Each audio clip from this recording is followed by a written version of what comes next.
Bienvenidos mis queridos hermanos y hermanas. Hermes Irizarry aquí con ustedes.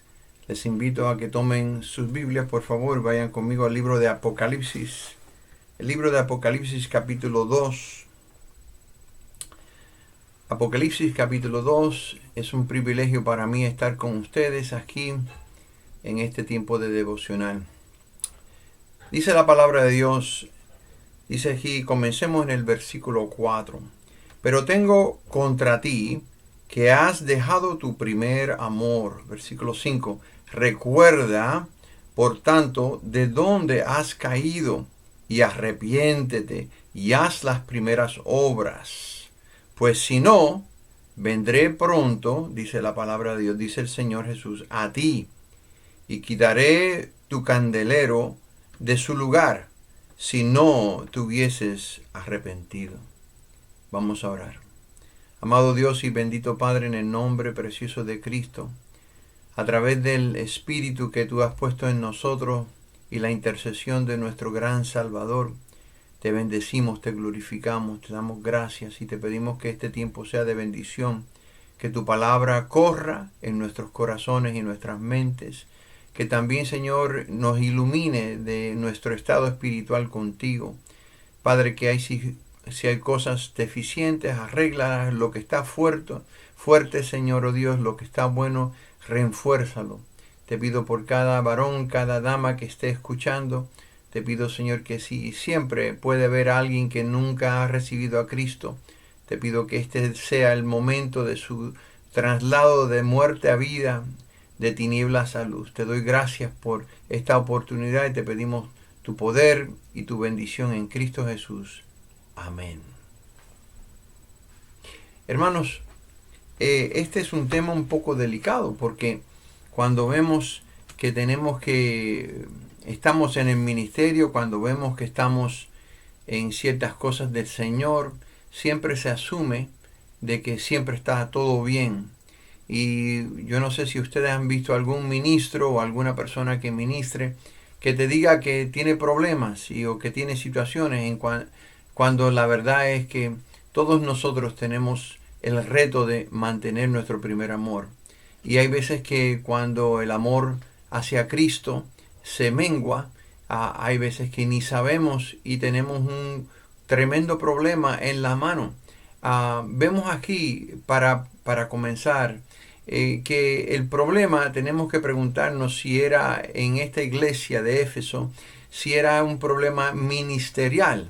Y vemos aquí, quiero que vayan conmigo en la palabra, el versículo 2, aquí nos dice algo. Dice, yo conozco tus obras, que tu arduo trabajo y paciencia, que no puedes soportar a los malos. Ahí francamente nos dice que ellos tienen un arduo trabajo y paciencia. Esa palabra ahí puede ser traducida perseverancia. Ellos perseveraron. La iglesia de Éfeso es considerada en las escrituras como la iglesia apostólica en los tiempos de los apóstoles. Y ustedes y yo que hemos estudiado Hechos y otras partes, vemos el arduo trabajo, la bendición que usted, de 2000 años después, usted y yo tenemos el Evangelio, porque estos hermanos y estas hermanas trabajaron duramente. Así que hay otra clave aquí en el versículo, la segunda parte del versículo 2 dice que has probado a los que se dicen ser apóstoles y no lo son. Los has hallado mentirosos. Ellos tenían no solamente celo, como iglesia tenían celo, y como iglesia tenían ortodoxia. Tenían un elemento de fundamentalismo. Ellos sabían que era el error, ellos habían confrontado el error, ellos habían confrontado a la gente que tenía el error. Algo más en la primera parte del versículo 3, y dice, y has sufrido, has tenido paciencia, has trabajado arduamente. Otra vez, el trabajo de ellos es destacado. Y ahora sabemos que tienen un nivel grande de compromiso. Tenían celo, tenían fundamentalismo, tenían ortodoxia, tenían ese deseo de devoción. congregacional. Pero noten aquí conmigo en la segunda parte del versículo 3 que dice, por amor de mi nombre, y no has desmayado. Y ahí debes subrayar eso porque esta es la clave que vamos a hablar. Ellos tenían algo, el amor del nombre de Jesús tiene que ver con la reputación, la doctrina. Ellos eran tremendamente celosos y tenían un tremendo empuje congregacional en cuanto a el ministerio. Pero algo pasa aquí en el versículo 4 dice, pero tengo contra ti que has dejado tu primer amor. Este primer amor tiene que ver con algo devocional, tiene que ver con algo relacional, tiene que ver con la relación entre Cristo, el Espíritu Santo, la palabra de Dios y nuestras vidas, nuestros corazones. Esto no es la obra del ministerio, esta es la obra del corazón. Esto no tiene que ver con si somos fieles a la iglesia, tiene que ver con si nosotros tenemos a Cristo en su primer lugar. Nosotros sabemos que hay un dicho que dice que el Señor de la obra o la obra del Señor, ¿ve? La obra del Señor usted puede ser y yo podemos ser tremendamente fuertes y tremendamente arduos y tremendamente fieles, pero aquí hay algo que el Señor reprende, el imbalance de tener un celo congregacional y no tener un celo devocional. Esto es sumamente importante que usted lo entienda y que yo lo entendamos para que pronto podamos mantener este balance del primer amor. Consideremos ahora qué fue lo que ellos dejaron, qué fue lo que ellos perdieron. Además de todo lo que podemos estudiar, gente como Spurgeon, otros grandes comentaristas y pastores, aquí hay muchas opiniones, pero hay cierto sentido que el elemento aquí es enteramente personal y devocional. Y le quiero dar 4 áreas, en mi opinión, que puede ser lo que ellos perdieron. Estoy seguro porque pueden ser en la vida mía y en la vida suya cosas que son de gran importancia. Número 1 puede ser el elemento de fe. ¿Qué perdieron? Perdieron su fe. ¿Perdieron una fe eclesiástica? No, no, no. Ellos arrasaron, ellos trabajaron, ellos sufrieron, ellos mantuvieron el amor del nombre de Jesús arduamente, pero la fe tiene que ver con ese elemento de confiar y depender. Y los apóstoles especialmente habían visto ahí en Mateo capítulo 8 y versículo 9, ellos deben haber recordado que cuando el Señor estaba manejando el ministerio entre ellos, un hombre un centurión que tenía a alguien enfermo en su casa, vino al Señor y le dijo, cúrame a ese siervo. Y el Señor dijo, yo voy contigo. Y el Señor le dijo, no, yo soy un hombre de autoridad, yo soy un centurión, yo entiendo autoridad. Yo entiendo que cuando yo le digo algo a alguien, esa persona lo hace. De esa misma manera, este hombre tenía una fe, tuvo una fe, demostró una fe, que cuando Jesús, lo que él quería es que él entendía que Jesús solamente tenía que hablar y su siervo sería sanado. Esto implica grandemente una dependencia, una confianza muy aguda. Y Jesús mismo no ha encontrado fe como esta. Y hay veces que nosotros en la obra del Señor, ya que tenemos años en Cristo, se nos olvida confiar de esa manera.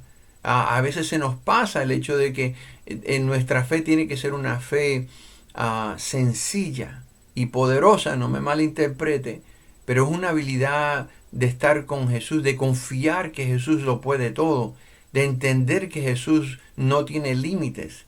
Y nosotros depositamos en su misión, cuando venimos en ese acto de fe, depositamos eso que le decimos, yo soy un hombre de fe, porque yo entiendo que el Señor, tú solamente tienes que hablar. Tú quieres ayudarme, tú no tienes que ir. Tú solamente dilo, pídelo. Señor, yo confío en ti, que tú palabra, yo confío en ti, que tu poder, yo confío en ti, que tus propósitos son para mí. Y yo te amo, me someto, me inclino ante ti. Señor, no tienes que ir allá, háblalo y así será. El segundo elemento es un elemento de nutrición, ahí en Lucas capítulo 10, versículo 39, un, un pasaje bastante conocido, cuando María y Marta tienen a Jesús en su casa, en la casa de Lázaro. María está en los pies de Jesús y Marta está trabajando. ¿Y qué pasa? Esta tenía una hermana, pero ella se sentó a los pies de Jesús. O sea que Marta estaba trabajando y María estaba sentada. Y ella, Marta les reprendió al Señor, les reclamó al Señor. ¿No te importa que ella está ahí? Y Jesús le dijo las famosas palabras, María ha escogido lo mejor, ¿verdad? Y aquí hay un elemento de servir al Señor, que a veces que estamos tan trabajados, haciendo tantas cosas, moviendo, yendo, viajando, preparando, y hemos perdido esa habilidad, esa es la ternura, hemos perdido el gusto de sentarnos a los pies del Señor. Estoy hablando de oración, estoy hablando de lectura, estoy hablando de intercesión, estoy hablando de todas esas cosas que cuando dice la oración del Señor, dice, entra a tu cuarto y cerrando la puerta, ahí pide al Señor. Y el Padre que oye en secreto te recompensará públicamente. Pero eso todo tiene que venir a través del Señor, a través de Jesús. No solamente la fe que yo tengo, la confianza, mi dependencia en el Señor, que es una de las cosas que podemos perder, pero también es la habilidad de disfrutar la presencia del Señor. ¿Cuántas personas aquí en nuestros libros, los puritanos, hablaban de la presencia, del cultivar la presencia del Señor? Muchos. Y en cambio nosotros, nuestra generación y la generación más joven que yo, tenemos muy poco conocimiento de lo que es eso. Hay un tercer elemento, y es el elemento de devoción. Ahí pueden ver en Juan capítulo 12, versículo 5, que esta mujer cogió un envase un envase de alabastro. Yo tengo una espada de Marruecos que está cubierta en alabastro, es una piedra preciosa, es un color suave y lindo y brilloso. Este envase contenía el nardo de gran precio, el salario de un año, y ella se lo depositó sobre la cabeza, habiendo oído que Jesús iba a morir. Ella se llenó su devoción, su pensamiento, y de repente le derrama todo esto sobre la cabeza y le corre a través de la barba del Salvador sobre sus hombros, y dice que la fragancia llenó la casa completa. Amigo, hermano, hermana, esto es un acto de devoción. La diferencia de sentarse a los pies es que uno está escuchando la palabra. La fe viene por el oír y el oír por la palabra de Dios. El ramá, cuando Dios nos habla a nuestros corazones. Nosotros no somos como aquellos que dicen que oí a Dios en la noche, se me presentó. Eso ahora es el tiempo, eso fue en el tiempo apostólico, el tiempo de Pablo. Pero ahora nosotros tenemos el reto de cultivar la presencia del Señor, pero también el reto de tener una devoción. Un amor genuino incluye devoción, un amor, una ternura, un calor, una apreciación de estar en la presencia del Señor. La iglesia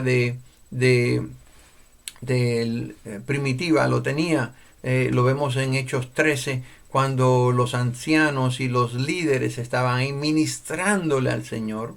En cambio, la iglesia de los apóstoles lo habían perdido.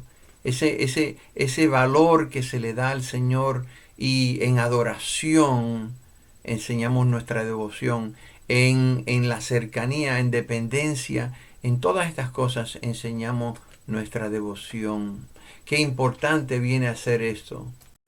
Y ahora en Lucas capítulo 7, 47, vemos algo que para mí es muy importante. Y lo es porque esto es un reto varonil. A veces las damas también lo tienen, pero mayormente nosotros que estamos en el ministerio sabemos de las tentaciones del ministerio, de los retos que puede venir a un esposo, a un matrimonio, a la iglesia, conviviendo, intercambiando, estando uno con otro. Y es el reto de la santidad. Santos, puramente santos. Dios dice, la palabra dice que hemos sido santificados, hemos sido hechos perfectos por el sacrificio de Cristo, pero tenemos que tener una santidad. De acuerdo a Hebreos dice que sin santidad nadie verá a Dios. Y si no tenemos esa santidad posicional que viene por salvación, no podemos tener una santidad práctica.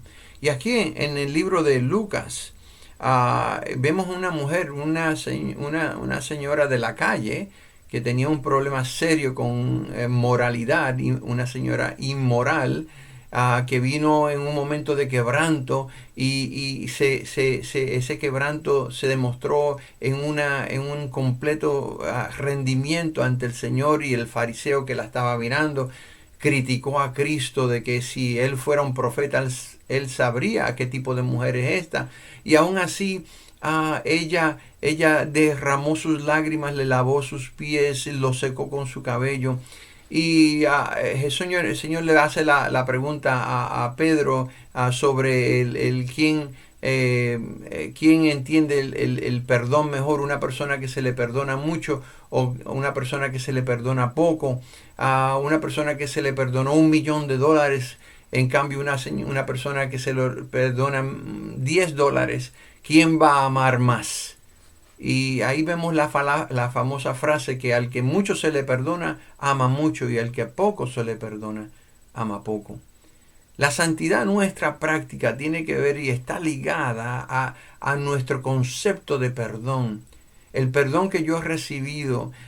Y tenemos que tener cuidado aquí porque una persona que no ha vivido de joven, yo viví horrible.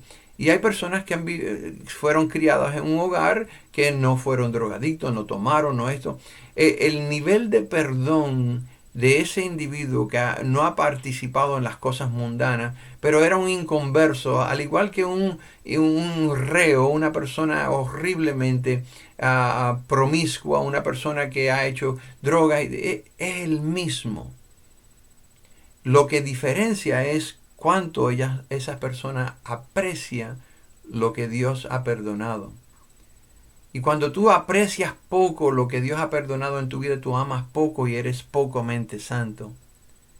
Pero cuando tú aprecias, por eso esta es una característica del gran rey David, ¿verdad? Porque él entendía la gracia del Señor, la magnífica e inmensa gracia del Señor que lo había perdonado. Y lo perdona y lo seguía perdonando, pero él no seguía en su pecado. Porque sabemos, hermanos, que si alguien vive en pecado, si alguno practica, dice Primera de Juan, ¿verdad? Si alguno practica el pecado, no es de Cristo.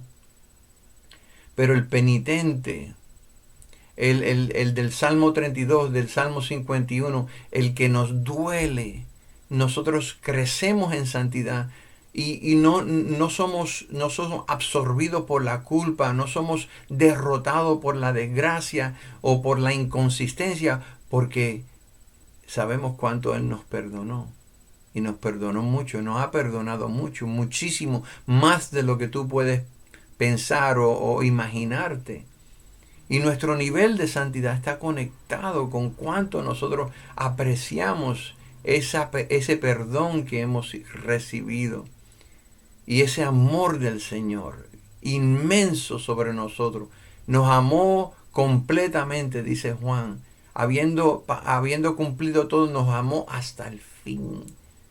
¿Cómo el Señor no nos perdona? ¿Cómo el Señor no nos va a perdonar? ¿Cómo el Señor no nos perdonará? No nos levantará. El justo cae 7 veces, pero se vuelve a levantar. No porque puede, sino porque Dios sabe el corazón de cada uno de nosotros en cuanto a este nivel de esta obra. Así que 4 cosas son sumamente importantes para mantener y preservar el amor. El primer amor, yo preservo el primer amor cuando confío y dependo continuamente en fe en el Señor. Yo preservo el primer amor cuando estoy nutrido, cuando su palabra, cuando me susurra los salmos, cuando me reprende en Proverbios, cuando me maravillo en Isaías, cuando veo todo eso que entra en mi mente, en mi corazón, y el Señor me habla, el Señor me dirige, cuando estoy nutrido y cuando entiendo sus promesas, cuando entiendo sus propósitos. También preservo el primer amor cuando puedo venir y adorarlo, lo exalto, le canto, lo bendigo, lo abrazo. Y desgraciadamente nosotros en nuestros círculos no tenemos ese fervor pentecostal. Puede ser porque muchos de ellos, y yo no estoy diciendo que todos los que hacen eso son genuinos, pero nosotros deberíamos, conociendo lo que conocemos, teniendo lo que tenemos, nosotros deberíamos tener un nivel de devoción que mantiene nuestro primer amor. Gracias, Jesús, gracias. Y después la santidad. Señor, mírame, lávame, límpiame. Señor, en confesión, en devoción, venimos y demostramos nuestra santidad. Venimos y le decimos, Señor, fallé, voy a rectificarlo. Señor, tengo esto ante mis ojos, no quiero hacerlo. Señor, quiero siento que estoy siendo arrastrado, no lo voy a hacer, pero necesito tu ayuda, yo no lo puedo hacer, ayúdame. Fe, nutrición, devoción y santidad. Estas son las primeras obras que para mí son esenciales en que usted no se funda en el ministerio, que usted no se funda en su matrimonio, que usted no sufra. Y ahora en el capítulo 2, versículo 5, vemos el consejo divino. El consejo divino primero es recuerda, arrepiéntete y haz las primeras obras. ¿Okay? Esas 3 cosas están siendo dadas en imperativo.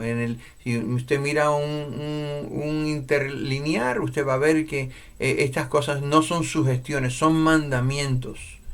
Recuérdate de dónde has caído. ¿Okay? Aquí hay varias cosas. Primeramente, en Génesis 40:23, hay un personaje llamado José que mientras estaba en la prisión, 2 personas, él los ayudó y uno fue colgado, el otro fue restaurado, pero se olvidó de José, ¿verdad? Pero hay algo en la vida de José que es refresca y tiene que ver con la habilidad que él tiene de mantenerse cerca de su Dios Jehová.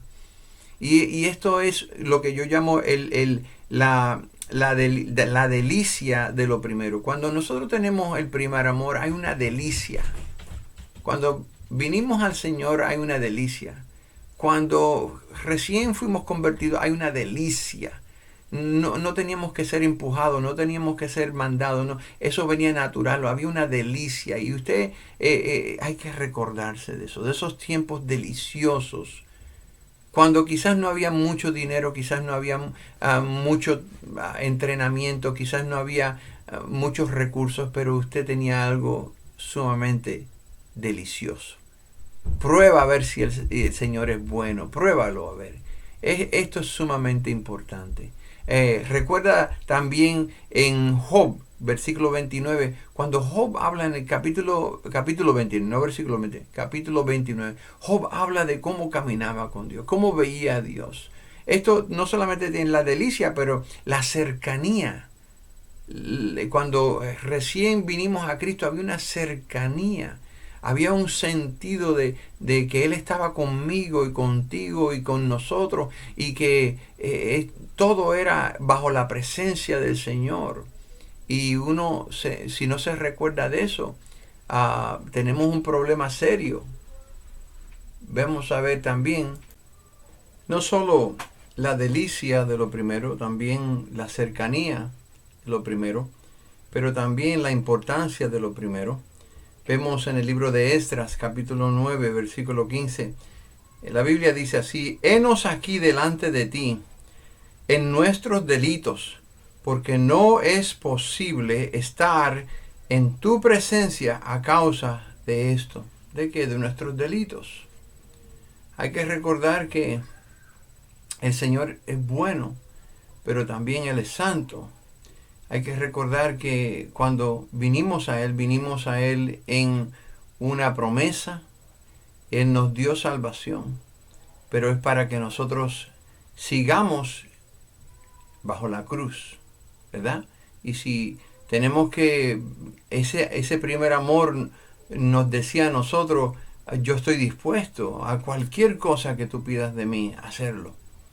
Y ahora tenemos que volver a eso, tenemos que recordar ese compromiso, que si había algo en nuestra vida, tenía que ser eradicado, tenía que ser... Y eso es continuo, eso solo en el cielo llegaremos a esa perfección. Pero ahora tenemos que recordar que el compromiso todavía está aquí, a que nos rindamos al Espíritu, que seamos llenos, que tomemos la cruz. Todo aquel que quiere venir en pos de mí, niéguese a sí mismo. Y en ese tiempo estábamos dispuestos. ¿Qué pasa ahora? ¿Está dispuesto todavía?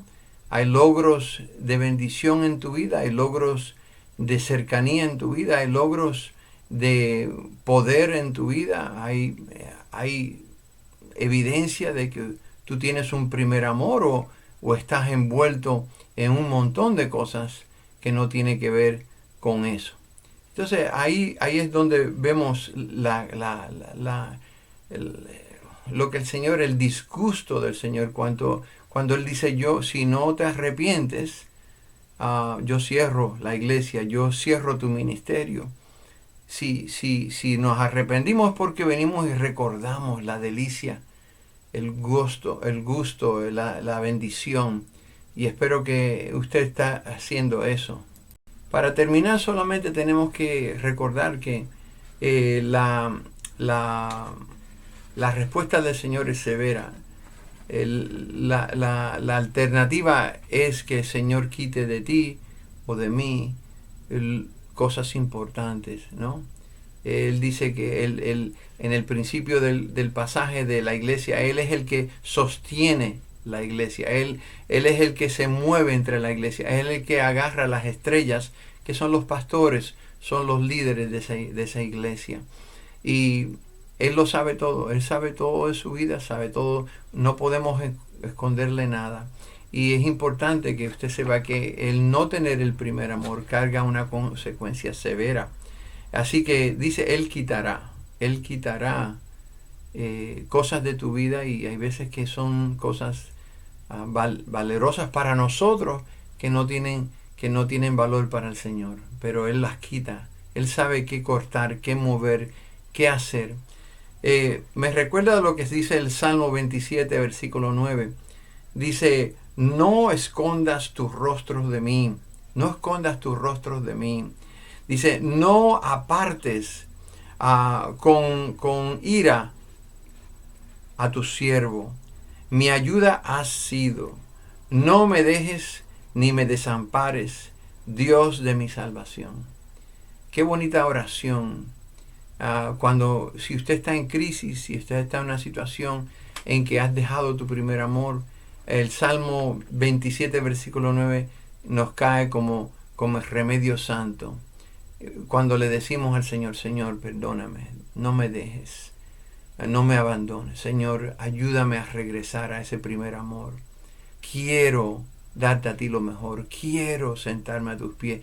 Quiero confiar, esperar. Quiero decirte a ti que lo que tú hagas es lo que yo quiero. Y así podemos tener y recuperar ese primer amor. Mi oración es que estas breves palabras sean de bendición para usted. Como siempre, en esta situación usted puede hacer contacto conmigo, pedir ayuda, pedir oración. Se la daremos. Que el Señor le bendiga, y vamos a orar. Ahí donde estás, dale tu voluntad al Señor. Dale tus pensamientos al Señor. Dale tu emoción al Señor. Dale todo tu corazón. Y dile, Señor, ayúdame. Dame esa sabiduría, como dice Santiago, para poner las cosas primeras en su lugar. Ayúdame en todo, en cada área de mi vida, Señor. Ayúdame. Pero yo te pido, Señor, oh Dios, que tu siervo, tu sierva, puedan ponerte a ti primero y recuperen su primer amor. Y que eso los ayude a ellos a llegar más allá de donde llegarían haciendo solamente o teniendo solamente amor por su nombre, por la obra, pero no por el Señor de la obra. Padre Santo, glorifícate, te lo pido en Cristo Jesús. Amén. Bendiciones.